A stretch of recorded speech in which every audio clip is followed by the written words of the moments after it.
자, 우리 성경 봉독하겠습니다.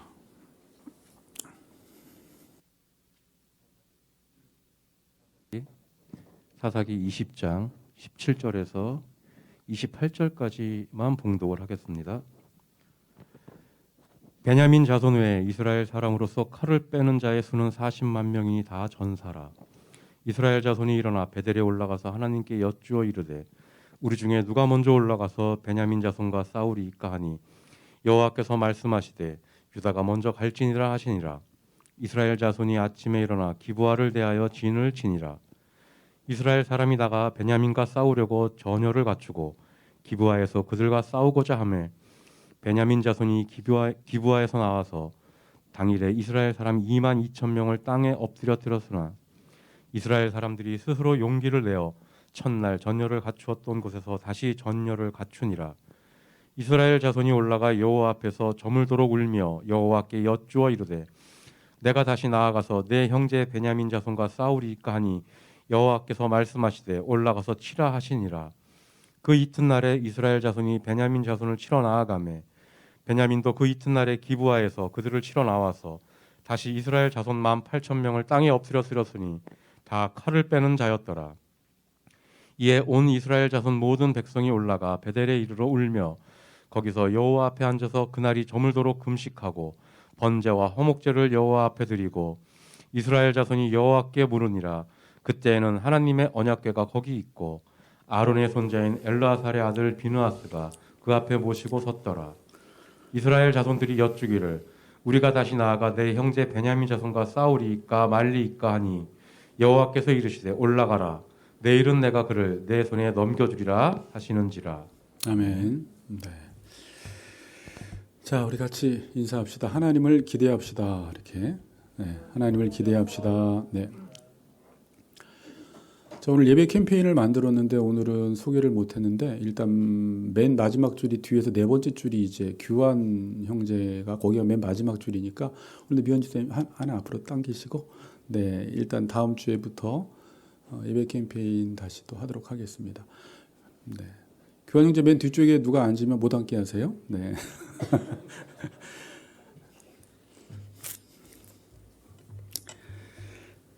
제가 어저께 그 양세호 목사님 설립 예배를 가서 그 부노회장님께서 설교를 하실 때 뒤에서 이제 설교를 듣고 있는데 제가 원래 설교를 엄청 잘 들어요. 거의 한 글자도 놓치지 않고 설교를 듣는데 어제 가만히 듣다 보니까 갑자기 생각이 다른 데로 가더라고요. 다른 생각을 막 하는 거예요. 그래서 정신 차리고 다시 설교를 잘 들었는데 성도들이 이런 기분이겠구나. 설교를 아무리 잘 들으려고 해도 앞에 설교자가 이렇게 있어도 앉아 있어도 우리의 생각 속에서 사탄이 공격을 하고 또 우리의 마음을 이렇게 혼미케 하고 갑자기 여러 가지 생각들, 염려와 근심과 걱정들을 쓸데없는 생각들을 이 시간에 하지 않아도 되는데 갑자기 막 내 머릿속에 내 의지와 상관없이 막 생각하고 있는 자기의 모습을 보는데 옆 사람의 눈이 희미해지면 찌르면서 정신 차리세요 이렇게 말해주세요. 여러분이 말씀 일주일에 한 번 듣는데 정신 차리고 또 오늘도 사사기서를 통해서 하나님이 우리에게 무슨 말씀을 주시는지 항상 말씀은 기대를 해야 합니다. 기대하면 기대한 만큼 자신이 얻어가게 되어 있습니다. 기대하고 말씀을 들어주시기 바랍니다. 자, 오늘 본문 이제 21장하고 다음 주 22장 하면 사사기가 맞춰지는데 21장 전체는 양이 엄청 많습니다. 근데 이 내용은 그냥 이스라엘이 자기 동족끼리 그냥 싸우는 내용이에요. 양은 많은데 베냐민과 그 외 이스라엘 자손들이 싸우는 내용입니다. 자, 우리가 지난주에 싸우면은 두 종류의 싸움이 있다고 했습니다. 선한 싸움과 악한 싸움입니다. 선한 싸움이 뭐냐? 하나님의 말씀을 이루기 위해서 내 자신과 싸우는 싸움이 선한 싸움입니다. 이 싸움은 하나님을 내가 주권자로 인정하고 이 하나님의 통치를 받을 때 나타나는 싸움이에요. 그러니까 왕의 통치를 받으면 당연히 그 왕의 뜻을 이루어 드리기 위해서 왕의 뜻과 내 뜻이 갈등을 일으키고 충돌을 일으킬 때 그 하나님의 뜻이 이루어져야지 하나님의 나라가 임하기 때문에 그때부터는 누구와 싸우냐면 계속해서 자기의 뜻을 죽이는 싸움을 하게 됩니다. 자, 그런데 하나님의 통치를 받지 않으면 사사기 시대처럼 왕의 통치를 받지 않으면 인간 안에 있는 욕망이라는 것이요. 여러분 안에 욕망이 있거든요. 그게 엄청나게 강화가 되어집니다. 자기 기준이 강화가 되어집니다. 그래서 저절로 옆에 있는 지체와 부딪히게 돼요. 그러니까 내 상태가 좋을 때는 지체들과 부딪히지 않다가 하나님의 통치를 받지 않고 내 뜻이 점점 강화되어지고 내 기준이 강화가 되어지면 그 기준에 따라서 사물과 사람들을 보았을 때 모든 것이 자신의 생각대로 되어 있지 않으면 모든 게 못마땅한 거예요. 그렇죠? 여러분들도 다른 사람들은 다 문제없게 생각하는데 어떤 한 사람이 유독 지금 있는 이 환경과 상황들을 혼자 불평불만하는 사람들이 있어요. 바라보면서. 그리고 다른 때는 그 행동이 거스르지 않았는데 내가 지금 상태가 좋지 않고 자기 기준이 너무 강화되어 있으니까 괜히 그 사람이 믿고 못마땅하게 생각이 되고 괜히 시비를 걸게 되고 너 왜 그러냐고 하고 정죄를 하게 되면서 자꾸 갈등과 싸움이 일어나는데 그때 그 사람은 자기는 옳은 말을 했고 틀린 말을 하지 않았다고 하지만 본인 자신은 그렇습니다. 자기 보기에 옳기 때문에 자신은 옳은 말을 했다고 하지만 이거는 옳은 말이 아니라 지금 자신이 하나님 앞에서 온전히 서 있지 못하기 때문에 그러한 현상과 증상들이 나타나는 것입니다. 자, 여러분, 싸운다는 말은 단순히 그 싸운다라는 그 이상의 의미를 가지고 있어요. 여러분들이 이렇게 싸울 때, 그러니까 자기 자신과 싸우는 선한 싸움 말고 옆 사람들과 부부 싸움이나 지체들과의 싸움을 싸울 때 이 싸운다는 것은 나는 옳고 상대방은 그르다라는 것을 전제하고 있는 것입니다. 싸운다는 말은 이미 선악 판단을, 잘 들으세요, 선악 판단을 자기가 다 내려버린 것입니다. 그러니까 자기 기준에 의해서 선악을 다 판단한 것입니다. 그러니까 싸우는 것입니다. 그러니까 성경적으로 볼 때 싸운다라는 것은 싸울만 하니까 싸운 게 아니라 내 기준으로 선악 판단을 해서 내가 하나님의 자리에 가 있으니까 자신의 생각과 기준대로 되지 않는 것을 보면서 상대방과 부딪히며 싸우게 된다라는 것입니다. 야고보서 4장 1절에 이런 말이 있습니다.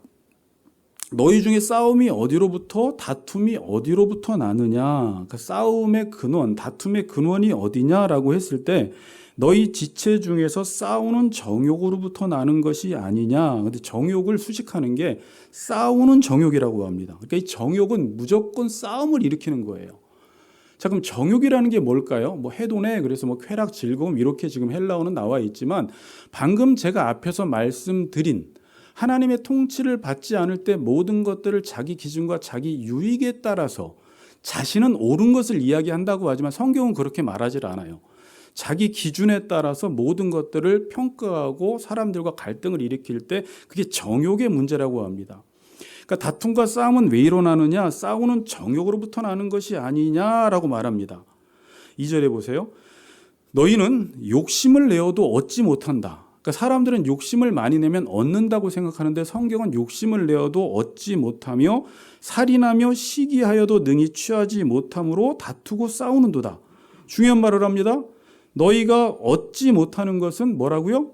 구하지 아니하기 때문이요 구하여도 받지 못함은 정욕으로 쓰려고 잘못 구하기 때문이라 라고 합니다. 그러니까 여기서 정욕이라는 게 뭐예요? 그러니까 정욕으로 구한다. 자기 기준으로 보기에 좋은 것들을 구하면 하나님이 주시려는 것을 얻을 수 없다라는 말을 지금 하고 있는 것입니다. 정리를 하면 자기 기준으로 선악을 판단하면 사람들과 싸우게 되고요.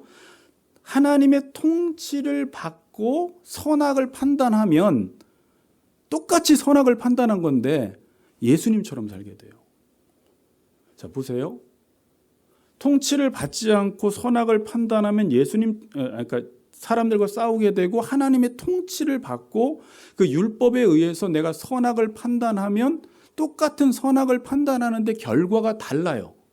내가 선악 판단하면 싸움을 일으키게 되고 하나님이 율법에 의해서 선악을 판단하게 되면 예수님처럼 산다는 건 뭐냐면 이게 이제 우리 그리스도인들에게 요구되어지는 것이고 산상설교에서 이야기하는 것인데 여러분들이 율법을 알게 되면 율법의 기준에 의해서 무엇이 옳고 그른지 선과 악을 분별하게 됩니다. 근데 잘못하면 그리스도인들이 선과 악을 분별하니까 그렇게 살지 못하는 사람을 비난하고 정죄하면서 나는 그렇게 사는데 너는 왜 그렇게 못 살아라고 하면서 자기의 의를 드러내는 방식으로 하면 이건 온전히 말씀을 알고 있는 게 아닙니다. 하나님의 통치를 받고 율법에 의해서 선악을 알게 되면 선을 따라 살지 못하는 사람들을 보면서 안타까워하고 불쌍히 여기면서 그들이 하나님의 선, 율법을 따라 살아갈 수 있도록 내가 섬기고 사랑하고 십자가 지는 일을 감당하는 방식으로 선악을 판단하고 있더라는 거예요. 무슨 말인지 알겠어요? 부부끼리도 내가 보다가 왜 저 사람은 저걸 못하지? 그래서 막 지적만 하는 것이 아니라 그렇게 하라고 강요만 하는 것이 아니라 그 약한 부분을 내가 오히려 채워주는 방식으로 그가 하나님의 선을 이룰 수 있도록 내가 십자가를 져준다라는 것입니다.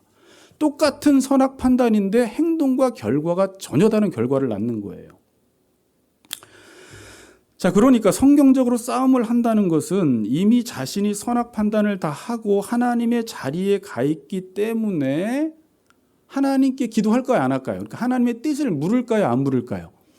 하나님의 뜻을 묻질 않아요. 왜냐하면 자기가 하나님의 자리에 서서 이미 옳고 그름을 다 정했기 때문에 이 옳고 그름에 대해서 하나님 맞습니까? 틀립니까? 라고 하나님의 뜻을 구하지 않는다라는 것입니다. 여러분 싸움하면서 하나님의 뜻을 구하고 기도하는 성도들이 있나요? 오늘 딱 부부싸움을 막 하려다가 하나님 제가 부부싸움을 오늘 해야 됩니까? 말아야 됩니까? 저 지체와 싸우려고 할 때는 나는 옳고 저 사람은 그러니까 나는 이미 싸우려고 마음을 먹은 상태거든요. 그러니까 싸우려고 할 땐 하나님 제가 싸워야 됩니까? 말아야 됩니까? 묻지 않는다라는 거예요. 왜? 나는 옳기 때문에 싸우는 거예요. 그래서 그거 가지고는 하나님께 묻지 않아요. 얼마 전에 이스라엘과 하마스가 싸웠는데 이제 휴전에 들어갔지만 이스라엘이 전쟁을 할 때 제가 하마스와 전쟁을 해야 됩니까? 라고 묻지 않습니다. 보복을 했기 때문에 다시 나도 보복을 하기 위해서 싸우는 게 당연하고 정당하다고 생각하고 그것을 정의라고 생각을 합니다. 싸우는 사람들은. 모든 사람들은 다 자기가 싸움의 원인이 동기가 다 정의라고 생각을 해요. 여러분 꼭 싸우지 않더라도요. 자신의 정욕에 사로잡혀 있을 때는요. 잘 생각해 보세요. 하나님께 기도하지 않습니다. 정욕에 사로잡혀 있다라는 건 뭐냐면 내가 원하고 바라는 것을 간절히 이루고 싶은 마음밖에 없어요. 내 계획과 내 뜻을 이루고 싶은 마음밖에 없기 때문에 정욕에 사로잡혀 있으면 하나님께 기도를 하지 않고요. 기도를 해도 어떤 기도를 할까요? 그것을 이루어 달라는 기도밖에 하지 않습니다. 지금 내가 생각하고 계획한 그것들이 하나님의 뜻인지 아닌지는 묻지 않고 그걸 이루어 달라는 기도만 하는 거예요. 자, 그런 차원에서 여러분이 아까 말씀드렸던 야고보서 4장 2절 3절을 다시 한번 보세요. 이게 되게 중요한 구절이에요. 쉽지만. 그래서 정욕에 사로잡혀 있을 때는요. 하나님이 우리에게 주시는 것을 못 얻는다라고 말하고 있어요. 너희가 욕심을 내어도 얻지 못하며 살인하여 시기하여도 능히 취하지 못함으로 다투고 싸우는도다. 너희가 얻지 못하면 구하지 아니하기 때문이요. 구하여도 받지 못하면 정욕으로 쓰려고 잘못 구한다. 여러분들이 성경에서 구한다라고 할 땐 제가 너무 많이 설명드렸지만 아이테오라는 동사예요. 그러니까 구하라는 것은 내가 원하는 것을 구하는 것이 아니라 구한다. 성경에서 말할 때는 구하라 찾으라 그럴 때는 하나님이 주시려고 하는 것을 요구한다 할 때 구한다 그러는 거예요. 자, 그러니까 어떤 사람이 구하냐면 하나님이 나에게 주시려는 것이 있다라는 것을 아는 사람, 하나님이 내게 나와 언약을 맺으시고 그 언약을 이루어 주신다라는 것을 아는 사람은 그 하나님 그걸 나에게 주세요라고 이렇게 요구한다라는 거예요. 자, 그런데 자기의 정욕에 강하게 사로잡혀 있다고 여러분이 생각해 보세요.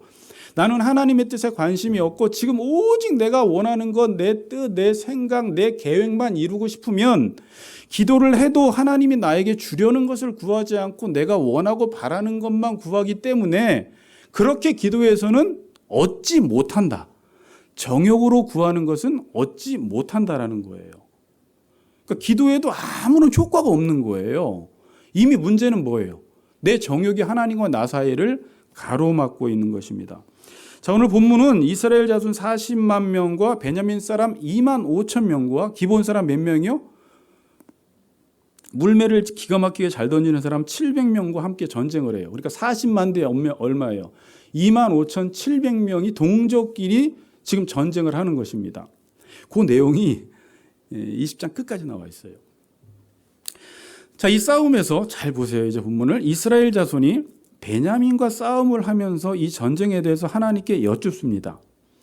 이들이 아직까지 신앙적인 형식은 남아 있어서 어떤 전쟁을 할 때 하나님께 묻기는 물어요. 그런데 이미 자신의 생각을 다 결정지어 놓고 자신의 생각을 기정사실화 해놓고 지금 하나님께 묻고 있는 것입니다. 18절 보세요. 우리 중에 누가 먼저 올라가서 베냐민 자손과 싸우리까? 이 말을 보니까 이런 말을 이스라엘 백성들이 언제 했죠? 기억나세요? 사사기 1장에 보니까 이스라엘 백성들이 여호수아가 죽은 이후에 가나안 자손과 싸우려고 할 때 이스라엘 자손이 하나님께 물었던 내용이에요. 누가 먼저 올라가 싸워야 합니까? 누구랑 싸울 때? 가나안과 싸울 때 누가 먼저 올라가 싸워야 합니까? 라고 했더니 그 당시 하나님께서 유다가 먼저 올라가 싸워라. 내가 그 사람들을 너희 손에 붙여주었다라고 해서 싸워서 이기게 되죠. 하나님께 묻고 기도합니다. 근데 가나안 민족과 싸우는 것은요, 그냥 이전에 하나님이 하라고 한 하나님의 뜻이었어요. 그러니까 물을 필요가 없었죠. 그러니까 이때는 어떤 기도를 합니까? 그냥 누가 먼저 올라가야 합니까? 가나안 민족을 치는 것은 하나님의 뜻이고 이건 하나님이 치라고 했으니까 가나안 땅에 들어가서. 근데 누가 먼저 올라가야 되겠습니까? 라고 했더니 하나님이 정확하게 응답을 해 주시죠. 유다가 올라가라. 내가 그들을 내 손에 붙여주겠다라고 이야기를 합니다. 자, 여기서는 누가 먼저 올라가서 베냐민과 싸우냐고 묻습니다. 그러니까 하나님 뭐라고 응답을 하시냐면 잘 보세요. 여기 너무 재밌어요. 하나님 뭐라고 응답하세요? 똑같이 유다가 올라가라 그래요. 가나안 민족과 싸울 때처럼. 그러니까 왜 유다가 먼저 올라가라고 할까? 그 당시 유다가 가장 강한 지파였어요. 또 레위인의 첩이 유다 지파였습니다. 그러니까 아마 복수심에 불타 있을 테니까 유다 지파가 먼저 올라가라고 했는지 가장 강하기 때문에 올라가라고 했는지는 모르겠지만 어쨌든 하나님은 지금 유다가 먼저 올라가라고 이야기를 합니다. 자, 하나님의 응답이 있는 것 같죠? 그래서 어떻게 했어요? 이스라엘 백성들이 가서 베냐민과 싸우면 우리의 생각으로는 이스라엘 백성들이 이길 것 같아요? 질 것 같아요? 이겨야 되는데 이들이 지금 몇 명이 지금 여기서 사상자가 났습니까? 22,000명이 죽었어요. 하나님께 기도하고 하나님이 유다가 먼저 올라가라라고 해서 싸웠는데 베냐민과의 전쟁에서 40만 명이 27,000명하고 싸워서 어떻게 해요? 22,000명이 이스라엘 백성들이 죽었다라는 거예요. 그리고 23절에 보니까 이스라엘 백성들이 날이 저물도록 웁니다. 왜요? 전쟁에 졌기 때문에 40만 명이 27,000명에게 졌으니까 얼마나 억울하고 사상자가 났으니까 얼마나 슬픕니까? 울어요. 그리고 또 여호와께 여쭙습니다. 다시 내가 다시 나아가 내 형제 베냐민 자손과 싸우리까니 여호와께서 말씀하시되 올라가서 치라 그래요. 그럼 하나님께서 또 응답을 안 하시면 좋겠는데 또 뭐라고 하세요? 첫 번째는 유다가 올라가라 그러더니 두 번째는 올라가 쳐라 그래요. 올라가 쳤더니 이겼어요? 졌어요? 또 18,000명의 사상자가 났습니다. 신기하죠? 그럼 하나님이 응답하지 말든지. 그렇죠? 하나님께 기도하고 하나님이 응답하셨으면 전쟁에서 이겨야 하는데 유다가 올라가서 치라고 했는데 전쟁에서 진 것입니다. 사사기 1장에서는요. 아까 말씀드렸듯이 당연히 가나안 민족을 치는 것은 하나님의 뜻이니까 하나님께서 응답을 하신 것이지만 지금은 누가 누구와 싸우는 것입니까? 동족끼리 이스라엘과 베냐민끼리 싸우는 것인데 지금 이스라엘 백성들은 자기 동족 베냐민을 치면서 베냐민을 쳐야 합니까? 말아야 합니까는 묻지도 않고 이미 베냐민을 쳐야 한다는 것을 기정사실화 해놓고 전제를 해놓고 누가 먼저 올라가 싸워야 합니까? 라고 지금 묻고 있는 거예요. 그러니까 자신들은 베냐민을 치는 것을 하나님의 뜻이라고 생각을 한 거예요. 이게 싸울 때 나타나는 특징이에요. 지금 이스라엘 백성들은 레위인의 말을 근거로 해서 12조각을 내어서 첩을 12조각 내어서 이스라엘 백성들에게 다 돌렸더니 그 사건과 그 사실 레위인의 진술만 믿고 그들은 지금 베냐민을 치는 것을 당연하다고 생각하며 베냐민을 치고 있는데 하나님이 응답하셨음에도 불구하고 계속해서 이 전쟁에서 패배하고 있는 거예요. 자, 이렇게 두 번을 패배하고 나서 이들이 행한 것이 무엇이냐면 26절입니다. 자, 26절 보세요. 이에 온 이스라엘 자손 모든 백성이 올라가 베델에 이르러 울며 거기서 여호와 앞에 앉아서 그 날이 저물도록 금식하고 번제와 화목제를 여호와 앞에 드리고. 이스라엘 백성들이 사사기에서 번제와 화목제를 드렸던 적이, 금식했던 적이 있어요, 없어요? 여러분 지금까지 설교 보면서 한 번도 없어요. 그들은 말씀과 무관하게 살았어요. 말씀과 동떨어져 살았어요. 하나님의 통치를 받지 않는 백성들입니다. 그런데 지금 두 번의 전쟁을 통해서 4만 명의 사상자가 났어요.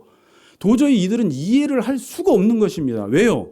아무리 상식적으로 봐도 40만 명과 2만 7천 명이 붙으면, 2만 5,700명이 붙으면 40만 명이 이길 수밖에 없는데 두 번이나 패배하고 나니까 이건 전쟁의 방법도 아니고 우리가 힘이 없어서의 문제가 아니고 분명히 어디에 문제가 있다고 생각을 하는 거예요. 여러분이 그랬다면 다시 전쟁을 할 때 두렵겠어요? 안 두렵겠어요?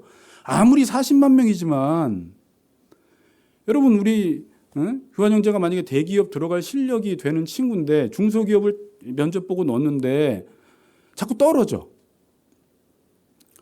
머리도 좋고 똑똑하고 좋은 대학 나와서 당연히 대기업 들어갈 실력인데 계속 떨어지면 이게 뭐지라고 되게 물음표를 찍을 거예요. 도대체 이게 어디에 원인이 있는 거지? 근데 믿는 사람이라면 이제 자신을 깊이 돌아보기 시작합니다. 지금 그런 일이 일어난 거예요.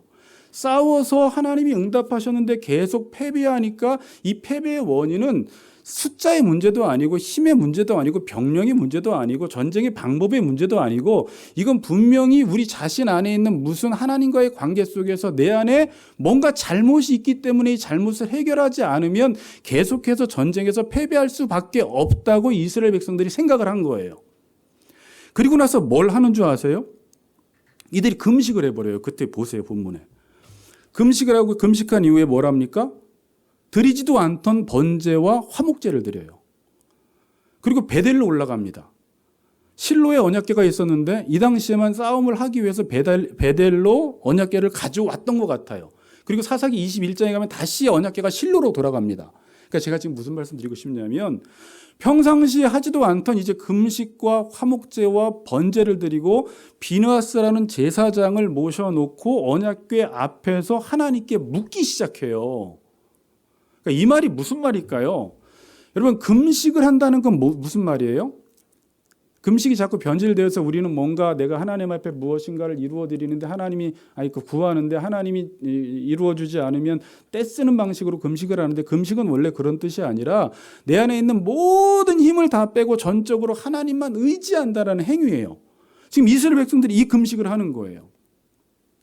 그리고 여기서 번제를 드렸어요. 번제와 화목제를 드렸습니다. 번제는 두 가지 목적으로 드립니다. 죄와 연관될 때는 죄를 속죄하는 의미로 드려요, 번제를. 근데 죄와 상관이 없을 때는 헌신의 의미로 드립니다. 그러니까 번제는 무슨 의미예요? 속죄와 헌신의 의미예요. 첫 번째 금식 뭐였어요? 나의 힘을 빼고 전적으로 이제 하나님만 의지해 보는 거예요. 두 번째, 죄와 연관될 땐 죄가 뭐예요, 여기서? 여러분, 제가 죄라고 하면 딴 죄가 아니라 자신이 왕의 자리에 가 있는 거예요. 자신이 선악 판단하는 자리에 가 있는 거예요. 그거를 하나님 앞에 자기 자신을 불태워 드리는 것입니다. 그 죄를 속죄하고 자기 자신을 하나님 앞에 헌신하며 드리는 거예요.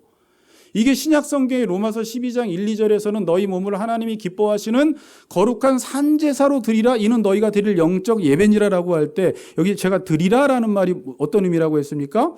하나님이 나를 마음껏 사용하실 수 있도록 내 자신을 내어드리는 행위를 신약 백성들이, 구원받은 하나님의 백성들이 매일매일 하라는 거예요. 세상을 본받으면 세상 사람처럼 자기가 선악 판단을 해서 하나님의 자리에 서서 자기가 원하는 뜻대로 이루는 삶을 살아가지 말고 매일매일 하나님의 말씀이 들려졌을 때 그 말씀 앞에서 너희 몸을 하나님이 나를 마음껏 사용하실 수 있도록 내어드리는 산제사로 드리는 일을 하라는 거예요. 그래야지 하나님의 뜻이 분별이 된다라고 말씀을 하고 있었죠. 그리고 화목제는 뭡니까? 하나님과의 관계 유지를 하는 거예요. 다시 관계를 회복시키는 것입니다. 그러니까 이들은 여기서 문제점을 뭘로 본 거예요?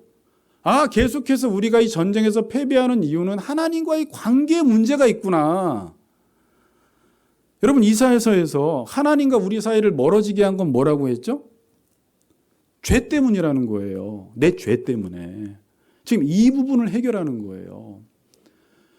여러분들이 그리스도인으로서 삶을 살다가 내가 어떤 일을 내 힘과 내 노력으로 열심히 하는데 옆에 있는 아이는 나보다 실력이 안 되는데 그걸 이루어내는데 내가 안 될 때가 있어요. 물론 내가 열심히 안 해서 안 될 때가 있지만 그리스도인들은 그럴 때 뭘 해봐야 돼요?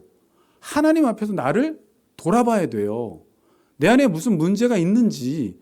지금 이스라엘 백성들이 사사기서 21장까지 한 번도 행하지 않다가 40만 명이 25,700명한테 두 번을 패하고 4만 명의 사상자가 난 다음에 바로 또 전쟁을 할 생각을 하는 것이 아니라 하나님 앞에 울며 금식합니다. 이때 우는 것은 그냥 전쟁에서 져서 우는 것이 아니라 자기 자신들을 돌아보고 하나님 앞에서 무엇이 잘못됐는지를 돌아보면서 그들이 행하지도 않던 번제와 화목제를 드리고 비느하스 대제사장을 모셔놓고 베델이라는 곳에 올라가서 언약궤 앞에서 이제 하나님께 여쭙는데 이때 여쭐 때는요, 첫 번째, 두 번째는 어떻게 여쭈었어요? 당연히 자신들이 생각한 것을 기정사실화해 놓고 하나님께 물었지만 지금은 이제 어떻게 물어요? 27절부터 물으니까. 이스라엘 자손이 여호와께 물으니라. 근데 그때는 뭐가 있어요? 하나님의 언약궤가 있었고, 하나님의 언약궤는 하나님의 임재의 상징입니다. 그러니까 하나님 앞에서 그들이 묻는 것입니다. 아론의 손자인 엘르아살의 아들 비느하스가 그 앞에 모시고 섰더라. 이 말을 굳이 하고 있는 거예요. 대제사장을 대행자로 놓고 이제 하나님께 묻는 것입니다. 이스라엘 자손들이 여쭈기를 뭐가 달라졌나 한번 보세요. 우리가 다시 나아가 내 형제라는 말을 덧붙여요. 자신이 상대방과 싸울 때는 이게 형제인지, 여러분 싸울 때는 형제 이런 생각 없습니다. 남편, 아내 이런 생각 없고요. 그냥 오직 이기고 싶고 죽이고 싶고 그래요. 그 생각밖에 없어요. 근데 어느 날 정신 차려보면 내가 지금 뭐 하고 있는 거지? 아, 내 남편이었지. 내 부인이었지. 함께 나랑 신앙생활하는데 지체였지라는 게 눈에 딱 보이는 거예요. 근데 내가 이 사람을 왜 이렇게 이기려고 하지? 왜 죽이려고 하지? 라고 하면서 이들이 하나님 앞에 자신의 죄를 돌아보고 원래 자기 자리로 돌아와 보니까 베냐민이 내 형제였네? 라고 하면서 질문하는 게 어떻게 바뀝니까? 내 베냐민을 쳐야 합니까? 말아야 합니까? 이제는 베냐민을 친다라는 것을 기정사실화해 놓고 하나님 앞에 기도하는 게 아니라 하나님이 베냐민 치지 말라고 하면 이제 안 치겠다고 하는, 주님 말씀하시면 나가고 주님 뜻이 아니면 이것도 내가 안 하겠습니다라고 지금 하나님께 기도하는 거예요. 기도가 완전히 바뀌어졌어요. 전쟁 포기 의사까지 밝힙니다. 하나님의 뜻대로 모든 것들을 다 처리하겠다라는 것입니다. 그랬더니 여호와께서 응답을 하시는데 응답이 달라요. 이전과 같이 응답하시는 것이 아니라 승리를 약속하십니다. 하나님 뭐라고 하세요? 내일은 내가 그를 내 손에 넘겨주리라. 사사기 1장에서 이스라엘 백성들이 가나안과 싸울 때 하나님이 주셨던 그 응답처럼 내 손에 넘겨주겠다라고 하십니다. 자, 이 본문을 볼 때 하나님은 언제 승리의 약속을 주시고 언제 응답하시고 언제 우리의 삶을 인도하세요? 여러분, 언제 하나님께 기도하면 하나님이 언제 응답하세요?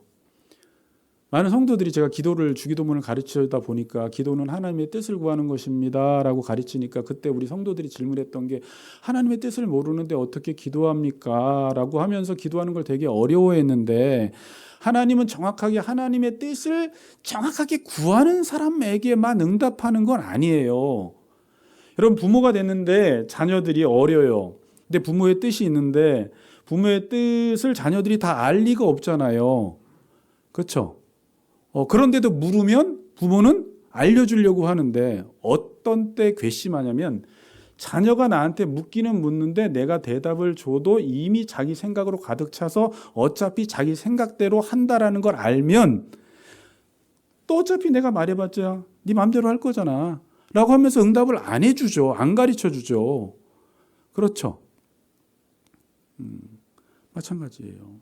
언제 하나님이 우리에게 응답하세요? 하나님의 뜻을 정확히 알 때가 아니라 우리가 인도함을 받으려고 할 때, 그러니까 인도함을 받는 자리에 있을 때, 그러니까 내가 지금 잘 들으세요. 앞뒤로 하나님의 뜻을 묻는 이유가 물어서 하나님이 내 뜻과 맞으면 순종하고 내 뜻과 맞지 않으면 여전히 내 생각대로 할 생각을 가지고 기도를 하면 하나님 응답을 안 하시고, 내가 하나님께 묻는 이유가 진짜 하나님의 뜻을 알아서 그 하나님이 나에게 어떠한 하나님의 사인을 주시면 그 뜻대로 순종하려고 할 때 하나님께서는 응답하신다라는 거예요. 다시 말하면 우리가 하나님의 인도함을 받는 그 자리에 가 있을 때, 왕의 통치를 받는 그 자리에 있을 때 하나님이 우리의 삶을 인도하신다라는 것입니다. 그러니까 지금 이스라엘 백성들은 20장에서 무슨 말을 하냐면 싸움 얘기가 여기서 왜 나와요? 왜 동족끼리 왜 싸워요? 하나님의 백성이라고 하지만 종의 자리, 지금 인도함을 받는 자리에 있지 않습니다. 그리고 모든 것들을 다 자기가 알아서 각자 처리하는 것입니다. 레위인도 지난 시간에 이야기했듯이 자기 마음대로 살아가고, 이스라엘도 하나님의 뜻보다는 레위인의 말에 근거해서 베냐민을 지금 칠 생각을 하고, 베냐민도 지난 시간에 마지막 구절 안 봤지만 이스라엘 백성들이 베냐민을 원래 다 진멸하려고 하지 않았습니다. 베냐민 자손들에게 기브아인들을 우리가 징계할 수 있도록 내어주라고 했어요. 딱 기브아 사람들만. 그런데 베냐민 사람들이 싫다, 그러면서 전쟁을 선포해버린 거예요. 그러니까 베냐민도 기브아에 속한 사람들이 악을 행했으면 징계를 해야 하는데 자기 편 감산이라고 그냥 이스라엘과 전쟁을 하는 거예요. 각자가 다 자기가 옳은 대로 지금 살아가고 있는 모습을 보여주고 있는 것입니다.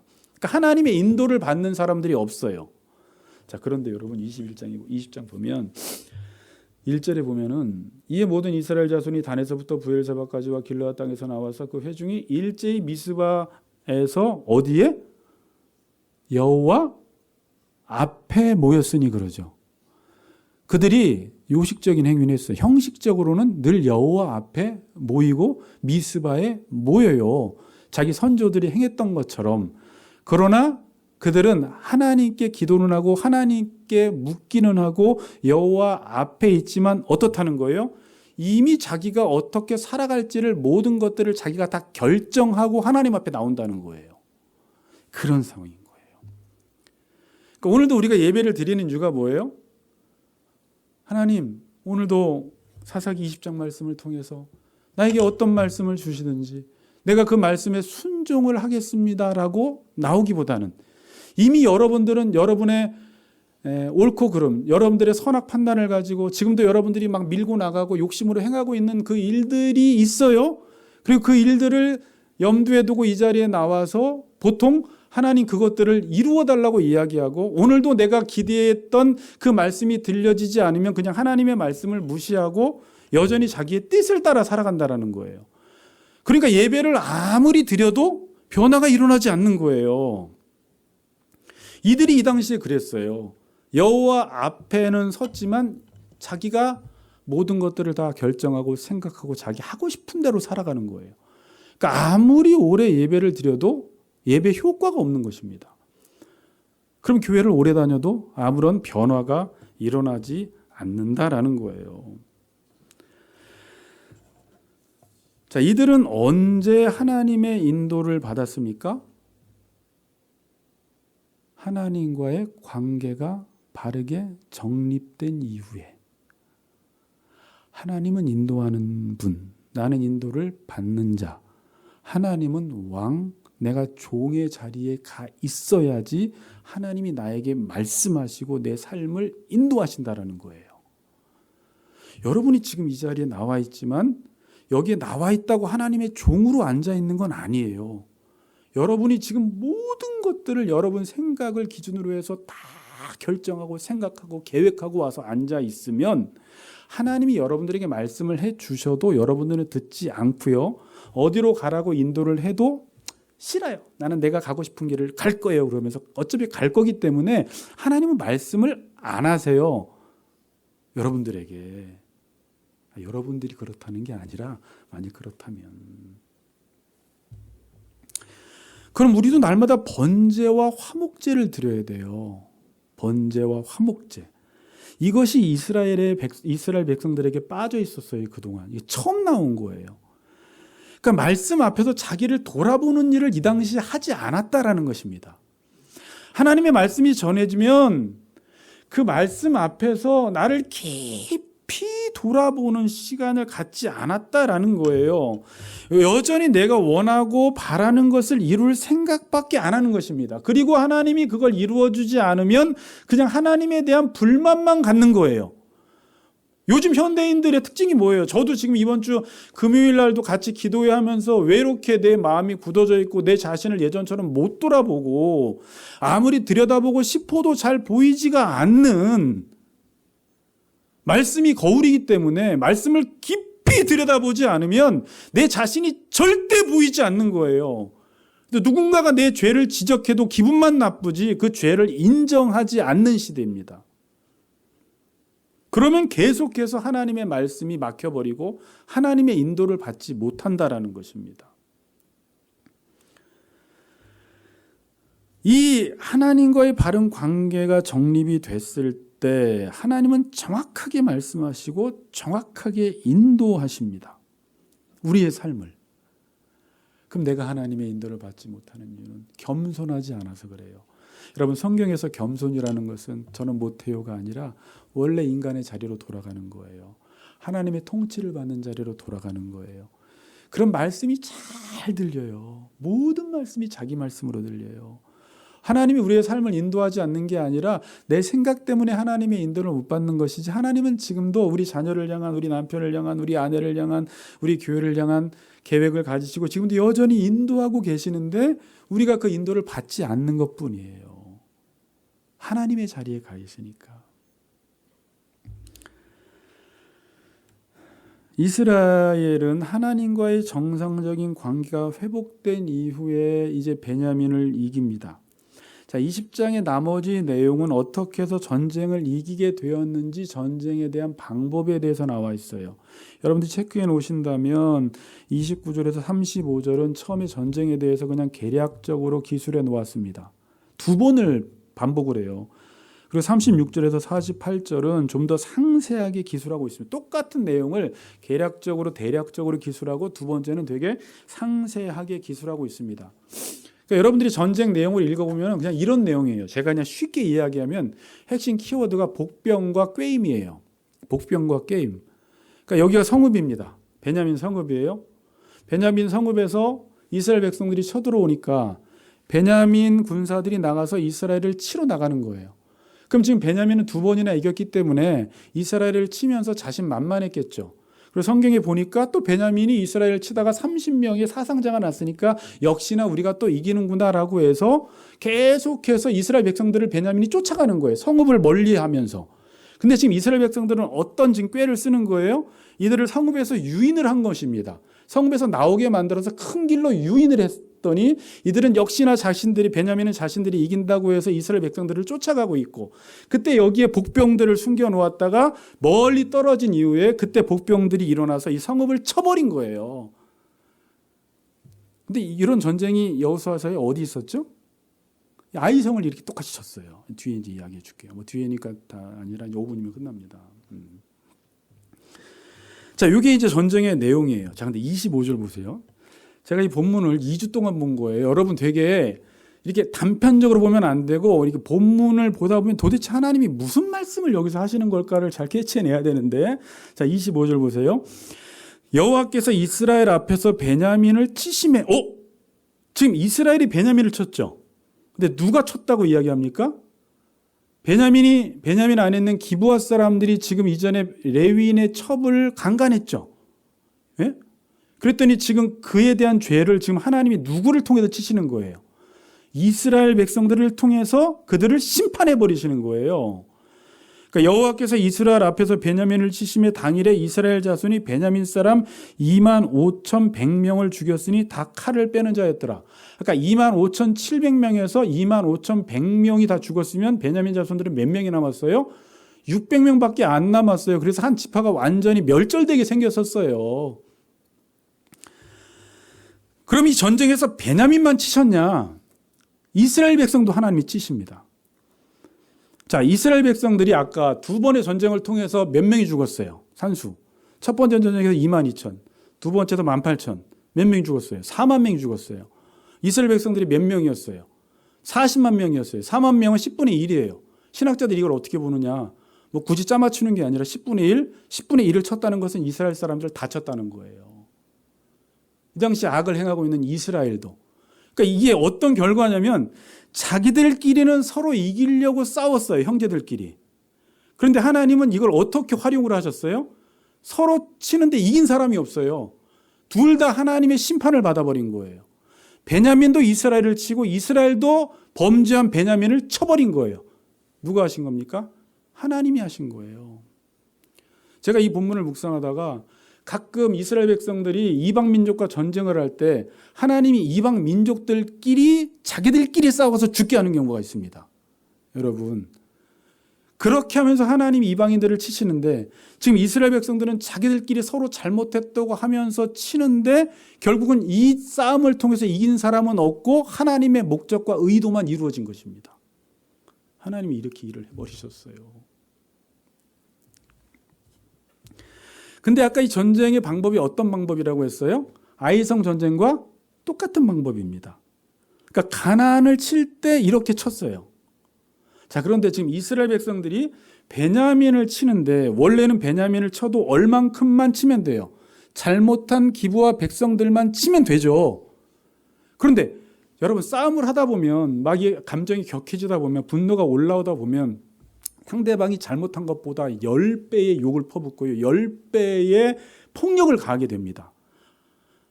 여러분 저도 뭐 경험해 자녀들을 치고 때리다 보면 괜히 자기가 분에 못 이겨서 자녀가 잘못한 것보다 한 5배 이상은 혼내는 경우가 많아요. 싸움이라는 게 그래요. 자, 그래서 그냥 이스라엘 백성들은 그렇게 해서 베냐민 기부와만 친 게 아니라 베냐민을 치되 성경에는 뭐까지 기록되어 있냐면 모든 가축, 모든 사람, 모든 닥치는 대로 다 쳐버렸대요. 예전에 이스라엘 백성들이 가나안을 칠 때 그렇게 쳐버렸습니다. 진멸시켰어요. 자, 이 말은 지금 뭐예요? 베냐민의 잘못이 얼마나 잘못됐다는 거예요. 가나안 백성들의 범죄 수준만큼 잘못한 거예요. 그러니까 하나님이 베냐민을 치는데 가나안 백성 치듯이 쳐버리는 거예요. 와, 하나님의 백성도 잘못하니까 하나님께서 하나님의 백성도 그 행위에 대해서 이렇게 심판을 내리시는구나. 그러니까 지금 하나님의 백성이라고 하는 사람들이 하나님의 통치를 받지 않으니까 그 수준이 가나안 백성과 똑같고, 그러니까 하나님이 가나안 백성을 칠 때 진멸했듯이 베냐민을 하나 치는데 하나님이 이스라엘은 자신의 옳고 그름을 통해서 지금 진멸하는 것이지만 하나님은 이스라엘 백성들을 통해서 지금 베냐민을 쳐버리고 계시는 거예요. 그리고 베냐민을 통해서도 또 이스라엘 백성들을 쳐버리신 거예요. 그래서 모든 이스라엘 백성들 잘못한 것, 악에 대해서 하나님이 징계를 하신 것입니다. 결론을 내리겠습니다. 자, 여러분, 이들이 다 싸우고 나서 서로가 서로를 죽이니까 막 내가 상대방을 이겼으니까 너무 기뻐하고 막 축하하고 그러나요? 여러분, 부부싸움하고 나서 아내가 남편을 이기고 남편이 아내를 이기면 와, 내가 아내 이겼다, 내가 오늘 남편 이겼다 그러면서 기분이 너무 좋나요? 정신 차리고 보면 내가 뭐 했나 싶어요. 여러분, 교회 지체들끼리 이게 한 몸이거든요. 제가 라민영 집사님을 치면 제 몸을 치는 거예요. 근데 싸울 때는 그게 안 보여요. 막 이기고 싶어요. 말로도 이기고 싶고 때로는 때리고 싶고. 근데 어느 날 하나님 앞에서 내가 정신을 차려보면 뭐 했나 싶은 거예요. 내 몸을 쳐버린 거거든요. 부부끼리는 이기는 것도 없고요. 교회 지체들끼리는 이기는 게 없어요. 여러분, 싸워서. 갈라디아서 5장 15절처럼 만일 서로 물고 먹으면 피차 멸망할까 조심하라 그래요. 같이 망하는 길이에요. 이기는 게 아무것도 없습니다. 그런데 사람들은 싸워요. 이겨보려고. 뭐 때문에? 내 안에 있는 정욕 때문에 그래요. 근데 자신은 정욕이라고 안 하죠. 나는 옳은 말만 해. 나는 틀린 말은 절대로 안 해. 이건 당신이 바꿔야 돼. 그게 정욕이에요. 근데 그것 때문에 싸운다면 진짜 신실한 부부는 어떻게 살아요? 오히려 그를 위해 기도하든지 그의 부족한 부분을 자기가 채우려고 노력을 하죠. 여러분, 싸울 때는요, 이길 생각, 죽일 생각밖에 없어서 자기가 지금 뭘 하고 있는지를 모릅니다. 싸울 때가 가장 강력하게 죄가 역사하고 있는 상태예요. 그러니까 자기도 지금 죄의 종이 되어서, 정욕의 종이 되어서 막 싸우고 있는 건데 내가 싸우는 것 같지만 내 안에 있는 정욕과 죄가 내 안에서 일을 하고 있는 것입니다. 싸울 때는요. 예수님은요, 누구보다 선악을 판단을 잘하셨어요. 율법에 의해서. 그럼 모든 사람들을 맨날 욕하고 다녀야 돼요. 아이고, 저 유대인들 욕하고 다녀야 되고, 저기 바리새인들 욕하고 다녀야 되고. 근데 예수님은 선악 판단은 정확한데 욕을 안 하세요. 싸우지도 않으세요. 뭐만 하세요? 그들을 위해 십자가 질 생각만 하시는 거예요. 그렇게 해서 평화를 이루는 거예요. 그러니까 여러분, 예수를 잘 믿고 교리 공부를 하고 성경 공부를 해서 내가 지식이 많아져서 그 지식 가지고 내 지체들을 맨날 정죄하고 판단하고 있다는 것은 이건 잘못된 지식이에요. 하나님의 지식은 그렇게 하지 않아요. 공의와 정의, 공의와 사랑이 동시에 가요. 사랑이 없는 공의만 있다면 그 지식은 죽은 지식입니다. 그래서 싸울 때는 어떤 상태라고요? 내 정욕이 맥시멈 최대치로 올라간 상태예요. 내가 누구랑 싸울 때는요. 그래서 내가 나를 모르고요. 싸우고 나서 후회가 돼요. 후회가 안 되는 사람은 완전 악한 사람이고, 후회가 내가 뭐 했지? 내가 내 아내를 왜 때렸지?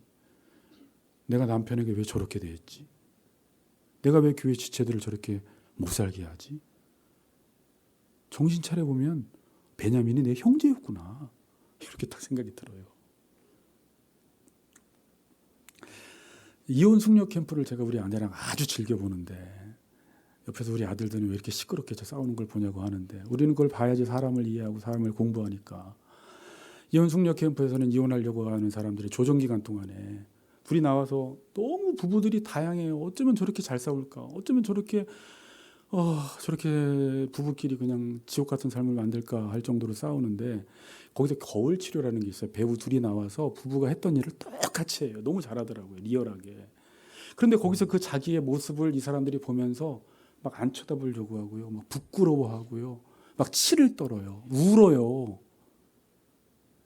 그러면 나중에는 자기가 너무 한심해 보인대요. 내 모습이 저거였냐고. 그 사람들이요, 내 안에 정욕이 있을 때 막 싸울 때는 자기 모습을 못 보는데 그걸 비디오로 찍어서 아니면 거울 치료를 통해서 누군가 그 행위를 하면 내 모습이 저랬나 싶은 거예요. 너무 이상한 거예요. 성경이 거울이에요. 여러분, 성경을 보지 않으면 자기가 자기 자신을 몰라요. 뭐 하고 있는지를 몰라요. 죄가 내 안에서 일하고 있는데 그 죄를 못 봐요. 그냥 오직 죽이고 이길 생각밖에 없는 거예요. 그냥.